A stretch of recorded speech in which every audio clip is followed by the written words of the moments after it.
US, China should not be rivals. US যুক্তরাষ্ট্র, China, চীন।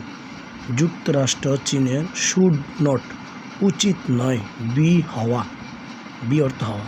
তো যুক্তরাষ্ট্র এবং চীনের উচিত হবে না কি হওয়া, রাইভাল। রাইভাল মানে প্রতিদ্বন্দ্বী। যুক্তরাষ্ট্র এবং চীনের পরস্পর প্রতিদ্বন্দ্বী হওয়া উচিত হবে না। সেইস শি, এই কথা বলেছেন শি জিনপিং, চীনের প্রেসিডেন্ট, এই কথা বলেছেন কখন, এস হি লার্ডস পজিটিভ ট্রেড টক্স, যখন তিনি প্রশংসা করেন। লার্ড মানে প্রশংসা, এস যেহেতু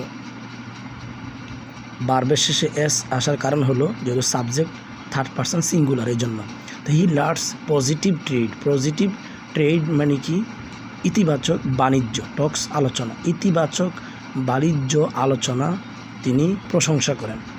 যখন ইতিবাচক বাণিজ্য আলোচনার প্রশংসা করেন সেই সময় এই শি জিনপিং চীনের প্রেসিডেন্ট বলেন যে চীন এবং যুক্তরাষ্ট্রের পরস্পর প্রতিদ্বন্দ্বী হওয়া উচিত নয়। ট্রাম্প সেইস, ট্রাম্প বলেন, যুক্তরাষ্ট্রের প্রেসিডেন্ট ট্রাম্প বলেন, Beijing will not arm Iran. যে বেইজিং মানে চীন, চীন ইরানের অস্ত্র হবে না এই যুদ্ধের মধ্যে। বেইজিং মানে চীন যেন ইরানের অস্ত্র না হয়। আর্ম মানে বাহু, বাহু মানে যেন কোনো শক্তি না যোগায় বেইজিং, সেই কথা বলল যুক্তরাষ্ট্রের প্রেসিডেন্ট ডোনাল্ড ট্রাম্প।